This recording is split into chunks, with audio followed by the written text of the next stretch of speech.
Balik lagi di PSR, kali ini kita akan nge-review film Jalan yang Jauh, Jangan Lupa Pulang.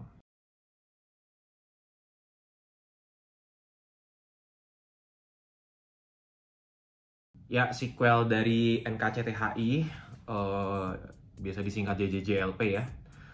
Ini melanjutkan atau lebih fokus ceritanya kepada Aurora. Sequel juga secara cerita kan Aurora di NKCTHI pergi ya ke London, ke Inggris. Kemudian ya terjadilah cerita baru di sana. Jadi returning karakternya cuma 3. Ada Aurora, Awan, dan Angkasa, ya 3 bersaudara itu. Dan kali ini di sequelnya spesifik banget ngomongin anak tengahnya. Karena kan di film pertama kurang begitu dieksplor ya. Sempat ada teaser-teaser, cuman gak gitu dieksplor banget subplotnya, karakternya seperti apa. Nah di sini dieksplor. Jadi tema dari film JJJLP ini adalah bahwa rumah buat beberapa orang itu belum tentu di keluarga. Mungkin rumah buat beberapa orang itu mungkin di tempat lain gitu. Keywordnya gitu.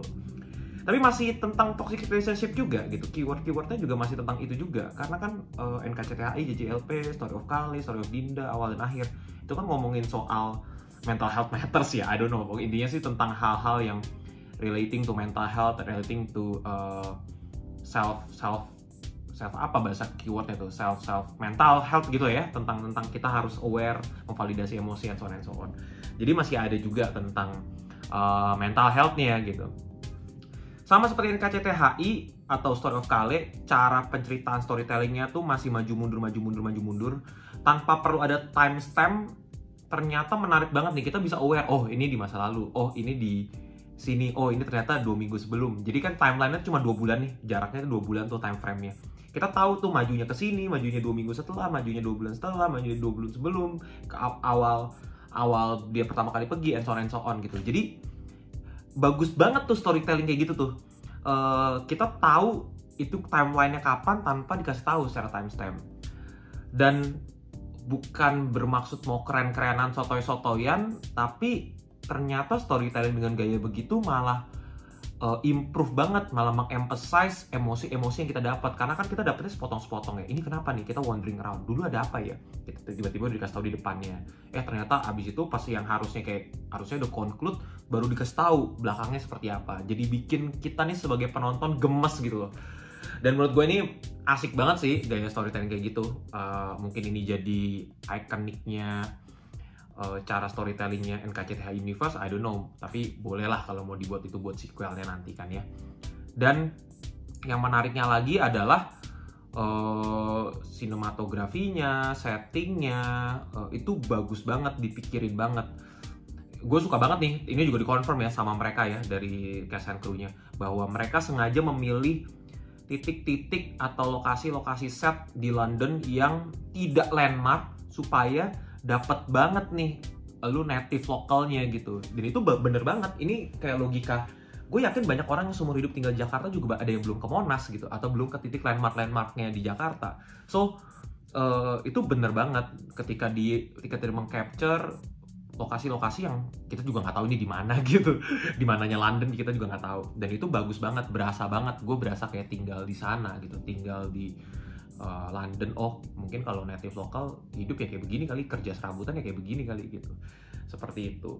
Dan menariknya adalah kalau ngomongin kontinuitas dari NKCTHI itu secara scripting tuh solid banget tuh. Banyak skrip dialog tipis-tipis yang membuat kita ngerti, oke, udah berkembang nih karakternya si Awan, oke, udah berkembang nih karakter Angkasa. Dan itu cukup 1-2 line dialog aja gitu. Itu more than enough sih, dan itu bagus banget gitu. Makanya banyak cetukan kayak Awan udah bisa nyebrang, terus ada nama Kale disebut, dimention sedikit, ngomongin konteks, terus kayak ngomong kayak Mas Angkasa udah kayak ayah. Nah itu hal-hal seperti itu aja, tipis-tipis tapi kita jadi dapat konteks bahwa secara pengembangan karakter tuh dari pertama ke kedua tuh nyambung gitu. Meskipun sebenarnya JJJLP bisa dinikmati sebagai standalone movie ya, tanpa harus nonton film pertamanya gitu sih.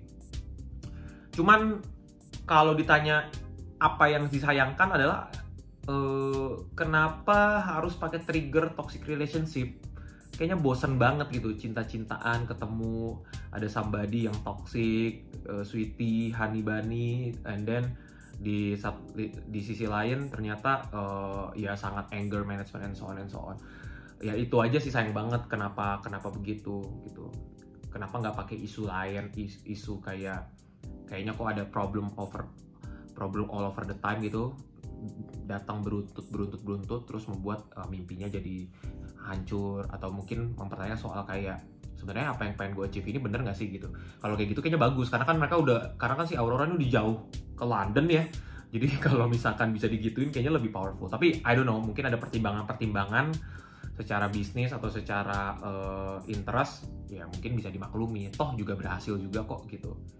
Dan yang menarik terakhir adalah karakter barunya Honey, Kid, dan yang diperankan Ganindra Bimo itu. Cara memperkenalkan 3 karakter ini, backstory-nya itu solid banget sih. Simple, tanpa harus bikin flashback yang jauh, diceritain dengan keyword-keyword atau scene yang efektif, terus kita udah getting all the ideas, kenapa dia begini, kenapa dandanannya seperti ini, kenapa dia gayanya seperti ini, terus kayak repetitive scene yang dia mau bikin jadi kayak callback-nya juga, jadi kita ngerti kenapa gitu, nangkep. Itu bagus banget sih.